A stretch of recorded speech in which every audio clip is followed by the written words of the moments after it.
இல்லை, ஒரு அறிவிக்கை கொடுத்துருக்கிறாரு.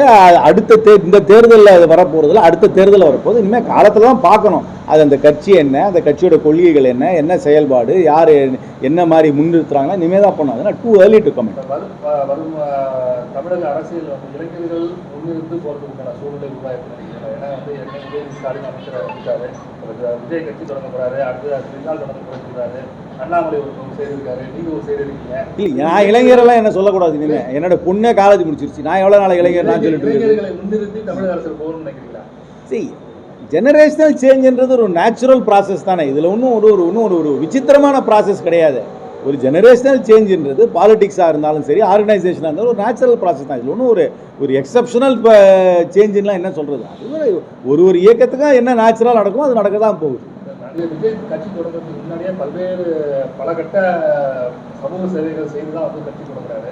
அதை நம்ம எப்படி பார்க்குறோம்? இல்லை, அதில் இன்னும் பார்க்கறது கமெண்ட் பண்ணுற அளவுக்கு இன்னும் வரல. என்னை பொறுத்த வரைக்கும் ஒரு அறிவிக்கை வந்திருக்கிறது தவிர அதை கமெண்ட் பண்ணுற அளவுக்கு இன்னும் வரல. அவரோட நிலைப்பாடு என்ன, அவர் எதை சார்ந்து இருக்கிறார்கள், எதை எதிர்த்து என்னங்க தெரியல. இன்னும் அது இல்லைன்னா பார்க்கணும். அது ரொம்ப ஜென்ரலாக இருக்கு, ரொம்ப ஸ்பெசிஃபிக்காக இல்லை.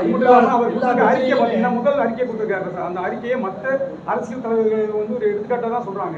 இது அந்த மாதிரி ஸ்பெசிஃபிக்காக இன்னும் ஒரு ஸ்பெசிஃபிக் லைன்ஸ் ஒன்றும் இல்லை.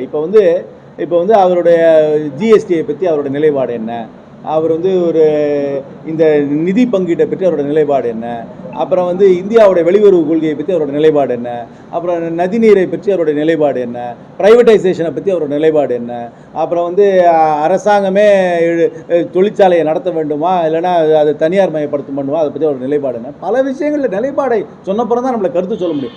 ஸ்பெசிஃபிக் நிலைப்பாடை சொல்கிறதுக்கு முன்னாடியே நீ கருத்து சொல்லுன்னா நான் எப்படி கருத்து சொல்கிறது? நீங்கள் சமையல் பண்ணி பரிமாறுறதுக்கு அப்புறம் தான் நான் சாப்பிட்டு நல்லா இருக்கா இல்லையான்னு சொல்ல முடியும். நான் சமையல் பண்ண போகிறேன்னு சொன்ன உடனே உங்களுடைய சமையல் நல்லா இருக்குன்னு நான் எப்படி சொல்கிறது? கடந்த காலங்களில் சினிமா துறையிலேருந்து வந்தவங்க தமிழக அரசியல் இல்லை, தப்பு. அது நீங்கள் சொல்கிறத நான் ஏற்றுக்கவே மாட்டேன். நான் புள்ளி விவரத்தோடு சொல்கிறேன். தமிழ்நாட்டிலே அது ஒரு பெரிய தவறான புரிதல். தமிழ்நாட்டு அரசியலை பற்றி ஒரு தவறான புரிதல். சினிமா துறையிலிருந்து வெற்றி பெற்றவர்கள் 2 பேர் தான்.